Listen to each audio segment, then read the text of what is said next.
JJ, welcome back to Breakdown. Today is December 13th, Monday, 2021. Today we're gonna talk a little basketball today, JJ. Why not? All right, we'll talk a little basketball and maybe get some football in there as well. But JJ, SEC and Big Ten season has started. Uh, which conference you think is gonna have a opportunity to have a better than expected basketball year? I think early returns would suggest that the SEC is going to have the conference with the better returns. They already have six teams in the top 25 with AP poll, Okay. which is the most of any conference in America. Now that's a surprise. What about the Big Ten? How many do they have in the top 25? Do you know? Ooh, they just have three. I think they started the season with seven, and now there's only three that remain. Oh man, that is a surprise. Uh, the SEC, the only undefeated team in the SEC is guess LSU? LSU. That's right. They're 9-0. Uh, Alabama, Auburn, Kentucky, Arkansas, Florida. They all lost. Kentucky has lost twice. Uh, Hate to see it. hate to see what. Kentucky lose so frequently, so soon. Okay, JJ, the big surprise in the SEC would probably be LSU, although their strength of schedule hasn't been that great, but yet and still they're undefeated. Who would you say is the big surprise in the Big Ten? Um, that depends on if you're talking about for positive reasons or for negative reasons. Give me one of each. I think the big surprise in the Big Ten for negative reasons would be Michigan. Yeah, they started off the season preseason top five team, and they've already sustained four or five losses. They lost to Seton Hall, they lost to Minnesota, they lost to North Carolina. They they've sustained quite a few losses. Michigan is 6-4 right now. Hmm. Uh, yeah, yeah, I am surprised by them too. What do you think is? I know they lost Isaiah Livers and Wagner. Wagner. Yeah. Uh, are those the two missing pieces to their plug? It's not just those two. I don't think Devonte Jones has done a great job filling in for Mike Smith as the point guard and steady leader of the team. Okay. He's the Coastal Carolina transfer senior. Um, he's been particularly underwhelming. I would say he's been underwhelming, and also their five-star freshmen. They have Musa Diabate and Caleb Houston. Both of those guys are five stars, and neither one has lived up to the billing. I wouldn't anticipate either one being a lottery pick right now. There's still three quarters of the season to change that, but so far they have not lived up to the billing. Well, the things about freshmen is that there's still time. I mean, you make the dance, anything can happen once you make the dance, and there's history to support that. Uh, any other surprise from the Big Ten on the negative side? Um, on the negative side, I guess Maryland. Maryland was a preseason top 25 team, and they've already fired the coach. And they're 6-4 as well as, Yeah, as Michigan. sustained. I mean, they did just upset Florida Yeah, that's at right. home. That's right. Shout out to Danny Manning for being able to accomplish This that. was his first game, It right? was his first Okay. game, and prior to that, they had lost three games in a row. So maybe they're gonna be headed in the right direction under new leadership. But Maryland, I would say, is the other notable disappointment. Well, let's talk some good stuff. What's the good surprise in the Big Ten? What team? Those teams would have to be the two biggest surprises. I'd say are Minnesota and Michigan State.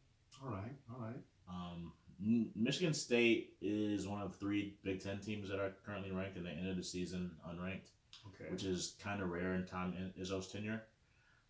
But they've already seemed to rounded up their defense into form. They seem very stout and very fundamentally sound. Um, Where are they ranked right now? You said they were unranked and 12th. They're ranked 12th in the country right they're now. number 12 in the country. You've seen them play a few times this year. I have seen them play. You have too. I have. I have. What aspect of Michigan State game impresses you the most? I would say that the most impressive aspect of Michigan State would be their depth at the forward position, the small forward, power forward. I just think Malik Hall is a star waiting to get his turn. He's currently Joey Hauser's understudy. He doesn't start, but he leads the second unit along with AJ Hogard. And he's shooting 58% from the field, 60% from three, and 80% from the free throw line. And he's just been offensively, defensively, interior, exterior. He's been everything that Michigan State has needed him to be. And I think once he kind of establishes himself as their go-to player going forward, I think that will be um, I think that would be beneficial for Michigan State. And also, I would say the development of the transfer junior with the last name Walker, but not the running back. Okay. The point guard, yeah, the point guard from New York. I would say that he has been getting better and more aggressive. He had 3 steals last game against Penn State. A lot of those steals went for layups. He's just been more aggressive getting to the rim, and Tyson Walker's also been aggressive on the perimeter. And I just think he's also shooting above 60% from three, which tells me he needs to be taking more threes. But I think just him asserting himself. I think Michigan State will go as far as Malik Hall and Tyson Walker take them, and I think that they can take them pretty far. What about the big man? Marcus Bingham. He needs to eat a couple more burgers to be considered a big man. He's a tall man. All right, but he's been really effective, almost 3 blocks a game. He's been really effective, but that's one of the things that we will see more of as he enters Big Ten. You know, we see Zach Edey from Purdue, and Hunter Dickinson from Michigan, Kofi Coburn. Yeah, like that. It's the gauntlet when it comes to big men. So we will see how he handles himself. Well, JJ, when I have gone to the game, I think we've gone to at least 3 of their games this year. I can see the leadership from Marcus Bingham, the big man. I think he brings energy. Every game I've seen him, he's bringing energy. I think they're gonna need him the whole season, and if he continues the way he's doing, Michigan State gonna be a hard team to handle. Now we've mentioned Michigan State, and the team that I thought was the class of the Big Ten, and I still think it is, but I was shocked when they lost. When they lost to Ron Harper Jr. and the Scarlet Knights of Rutgers. Yeah. How good is Purdue? Purdue is incredibly good. Okay. I think they have an All-American candidate who doesn't even start on their team in Travion Williams. They have a sophomore lottery pick at guard with Jaden Ivey.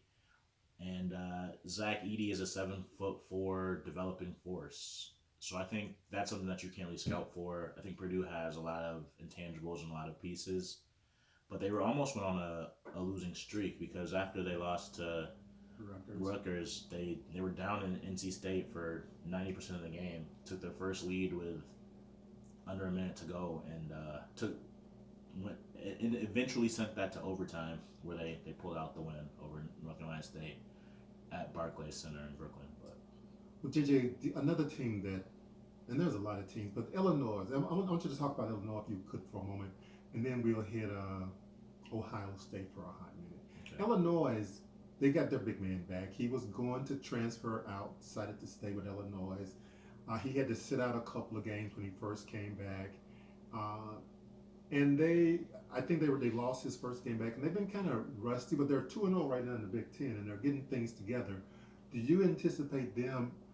How good do you anticipate Illinois becoming? That's my question, I guess. I think Illinois has the ability to be the best team in the conference. Better than Purdue. Better than Purdue. They didn't start off being able to play with Kofi Coburn because of NCAA violations, and he's their best player. And I think their second best player is Andre Curbelo, and he hasn't played the last couple of games. And he's their point guard. He's their leader. I think Alfonso Plummer and Trent Frazier are good, and they've done an admirable job holding down the fort in Corbello's absence. But I think once he comes back, the sophomore will really put things together, and I think that's when Illinois will take off and their true potential will be shown. Okay, I'm still gonna say that Purdue is the class of the Big Ten, but it's that's why they play the games. The Big Ten is loaded, and uh, before the season end, they will have way more than two teams in the top 25. Let's hit the SEC a little bit, JJ. Okay, Who's the class of the SEC? Is it Alabama? Is you it... can stop right there. It is Alabama. I can't mention Kentucky. Everybody knows Kentucky. Kentucky, but you say it's Alabama. Yeah, Alabama would be either ranked first or second in the nation if it wasn't for that pesky loss to Rick Pitino and Iona. They have some mighty impressive wins, beating Gonzaga when they were the top three team in the country, beating Houston controversially Yeah. a couple days ago. I just think that they have the Jimmies and Joes. I think they have the X's and O's. So what about Kentucky though? Is Kentucky a has been? I mean they're Kentucky, blue blood through and through. What was the record last year? Okay, but They blood through and through can have one bad year every once in a while. they're in the bottom 10 percentile of getting to the free throw line, and they're in the bottom 10 percentile of attempting threes, which means that they're not getting to the rim and they're not shooting threes, and that's where modern basketball is nowadays. You have to get to the rim and you have to shoot threes, and Kentucky is not doing either. They're settling for long twos way too often. They're not athletic at the guard position. Ty Walker has been a bit of a disappointment. He was their 5-star freshman guard that has been inconsistent. It seems like every year now, John Calipari is throwing out guys that are highly regarded and have all these accolades and heralded sayings about them coming into Kentucky, but they seem to not do so well when they get to Kentucky. They seem to do better once they leave Kentucky. So I'm not saying that that's an indictment on John Calipari, but I'll let you draw your own conclusions on that. Well, JJ, there's another team in the state of Alabama that's only lost one game, and I think they're pretty decent. That's the Auburn team. Auburn, what they got? Jabari Smith. He's their 5-star freshman. Okay, forward. He's averaging 17.3 points per game right now. Yeah, I believe he's leading them in scoring. They also have a bunch of transfers. They do. Transfer from Detroit by way of Eastern Kentucky, averaging 12 points a game. They have Walker Kessler from North Carolina transfer, leading them in rebounding. They also, one of their better players, or expect to be a better player, hasn't come back from an injury yet. He hasn't played this year. Flanagan. When Flanagan comes back and all the pieces get together, the state of Alabama basketball program may be as good as the Alabama Crimson Tide football program. Alabama's on a roll, the state of Alabama basketball-wise. But I'm not going to forget one of my favorite teams. They were red, Cardinal red, and that's the Arkansas Razorbacks. Suffered their first loss Saturday to Oklahoma, the Sooners. Shout out to the Sooners because they just took it to them, especially in the second half of the fourth quarter. But prior to that, Arkansas had been, to me, very impressive. Can Arkansas be considered a Sweet 16 team this year? Or what's their weakness to you? The weakness is depth and interior play and shooting. I would say all of those are their weakness. Okay, JD Note is averaging about 18 points per game. On what efficiency? Okay. Davis hasn't started putting his game together yet, but yeah, I do think they're going to struggle at times. They are a good team. They have not become a great team. But the season is still early. I mean, teams get better as they progress. LSU is the only undefeated team in the SEC. Uh, they're 9-0. Haven't had a tough schedule. I think they're 25th in the country. I think it's 25th. I think they're ranked higher than that. Okay. I'm not sure. Okay. Well, we'll see. I mean, it would be nice to see the SEC and the Big Ten do really well and play some games in a tournament against each other. And what other items you want to touch on, JJ, regarding basketball, Big Ten and SEC? I will say this: we mentioned Purdue at one time was number one. Uh, how many number one basketball teams have there been already? And we're not even into January. Gonzaga was the first one, then Duke took them down, and then Purdue came for them. Now Baylor's number one in the country now, so at least four. That's right. It's been four number ones. I think the number one is going to do a lot of shuffling this basketball season. But back to my original question: what else among the Big Ten, the SEC basketball would you like to speak on? I would just say Ohio State and Wisconsin, I think, are off to promising starts. Ohio State and Wisconsin both lost a lot of players, but they returned very important pieces as well. Ohio State returned E.J. Liddell, and he's leading them in scoring and has about twice as many points as the second leading scorer. And Wisconsin has Brad Davidson, who's very helpful and very beneficial to Wisconsin's leader on their team, who's Johnny Davis. He leads them in scoring, rebounding, and assists. And I think Brad Davidson has really fulfilled a supplementary role for Wisconsin. What did Wisconsin lose to? I know they're 1-1 in the conference, so they lost a conference game, and I can't remember. Did they lose to Ohio State? They did lose to Ohio State. Okay. Yeah. Wisconsin always has a good team. They do always have a good team, and they almost lost to Indiana as well. Indiana had a double-digit lead over Wisconsin. That's a team that I'm expecting to do well, is Indiana. They got a new coach. They're 8-2 right now for this season. I've seen them play a couple of times, and they play hard. They play hard. It shocks me that the Big Ten only has 3 teams currently in the top 25, but I can guarantee you that's by the middle of January, they will have 6 teams in the top 25. I agree. I think that they're one of the best conferences. If we talk conferences, and I don't want to get too far off this, but man, I wonder how good the Big 12 is, with Baylor now being number one. Kansas looked pretty stout. Yes, Kansas. They beat Missouri by 50, I think. Everybody's beating Missouri. True. Texas started out decent. They got a new coach. I think a pretty decent coach. It's going to be good. I know they play the game, so I'm excited about all of that. I'm excited. I'm excited too, and I will say with one last thing in regards to college basketball. So I think this year you will really feel the impact of all of the transfers.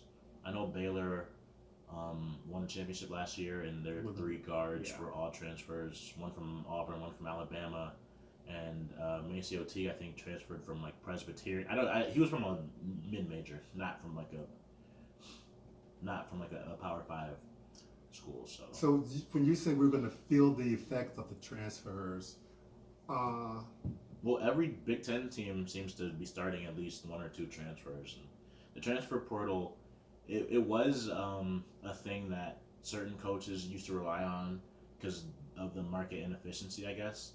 And a lot of coaches weren't using the transfer portal. Eric Musselman, for one, was notorious for using the transfer portal before it became popular to do so. And I just think nowadays, if you're not recruiting via the transfer portal, you're doing your fan base a disservice, and you're risking your job. You have to recruit you have to recruit the players that you're going after. You have to recruit the players that committed to another schools. You have to recruit the players on your team going forward. You just have to recruit them because it's so easy to move. Um, it's just going to be a constant battle.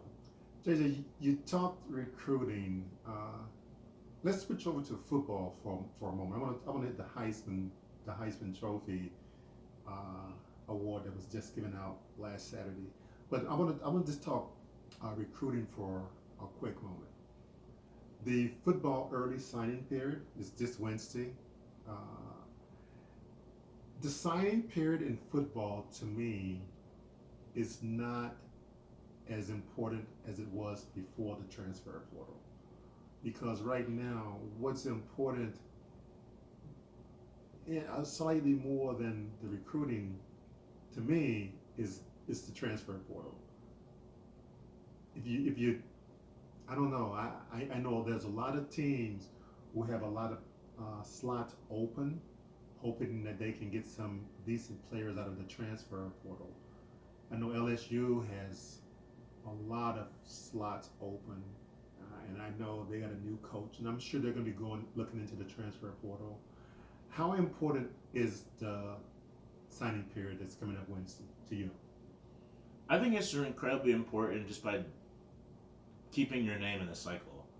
I just think that it's important for you to be talked about and you to be talked about with the winners. I think that that's something that Generation Z and the younger generation, that's something that they are more aware of than previous generations. I think it's important, but it's obviously not the end all be all. I would agree with you. It is important, and it's important. But I tell you, if you can use the transfer portal effectively, for instance, the way Mel Tucker used it to get the Michigan State team that he has this year. I can't remember the number, but he had a significantly high number of transfers, and one of the biggest was Kenny Walker III, who should have been in New York Saturday night, but he didn't get that invite. But that's just my take on it. Let's talk about the Heisman Trophy, as a matter of fact. How did the SEC and the Big Ten do in the Heisman balloting? SEC had, I believe, 2 of the top 6 Heisman Trophy finishers. What 2 were they? The person that finished first and the person that finished 5th. Will Anderson finished 5th from Alabama, and the winner of the 2021 Heisman was Bryce Young, So, the California kid by way of Alabama University. so that's not bad. They had 2 of the top 6. Last year they did better though. Last year they had 2 of the top 3. Okay, that's a little bit better. That's all I'm saying. How did the Big Ten do? They had 3 of the top 6. Ooh. So there was all of one school that was not Big Ten or SEC affiliated that had a Heisman Trophy representative. That would be Kenny Pickett from the ACC, but Kenneth Walker III did not Pittsburgh. from the ACC in Pittsburgh. And that's who Michigan State's playing in the Peach Bowl. Yeah. But I'm sorry, Kenneth Walker. He did not get an invite, but he came in. He finished 6th in the balloting. C.J. Stroud finished 4th, and 2nd in the balloting was Aiden Hutchinson. Only one player has ever finished higher from the defensive side of the ball, and he also attended the University of Michigan. Yeah, it's a shame Primetime didn't win it when he was in college. At least get invited to New York or whatever. Yeah, it wasn't nobody touching Barry Sanders in '89. That's true. But when you talk defense, Primetime was the defensive player. The Heisman balloting, JJ. Could Bryce Young repeat next year? He could, but I mean, he would have to He would have to knock out everyone else, because I don't think anyone wants to do Archie Griffin Part 2. I don't think anyone wants that, as evidenced by the fact that there has never been another 2-time winner. Okay, if his stats were as good this year, next year as they are this year, and everyone else is relatively the same, you couldn't see him winning again? I would see it going to a defensive player. Really? Yeah, that's the opportunity for a defensive player, I think. I'm losing respect for the Heisman balloting when you say that. If they're going to do it as Well, you should have lost respect for the Heisman ballot a long time ago. It's a quarterback, sometimes running back, last year receiver award, but it's never been for the best player. It's just, lately it's just been the best quarterback. I think 17 of the past 21 players I want to have been quarterbacks. So, you know, I would love for the long snapper to win the Heisman just 1 year. Shout out to the long snappers out there. JJ, we got bowls coming up. Our next podcast, we will probably talk about the bowl games.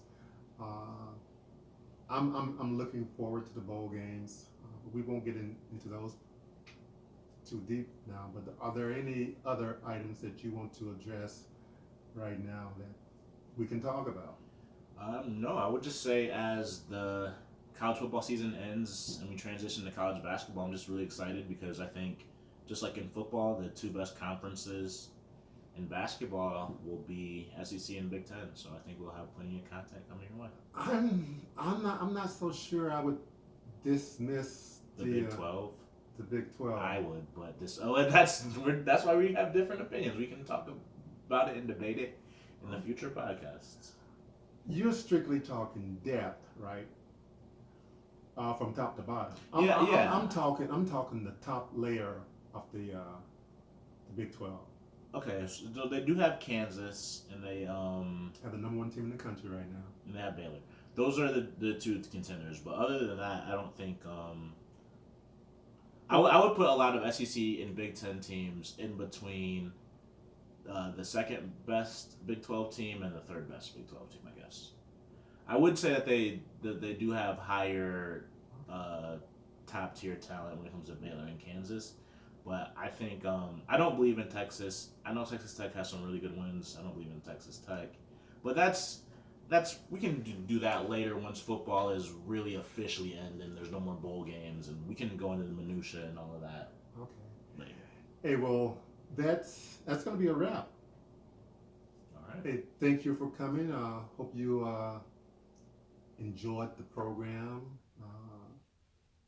Come back again, please.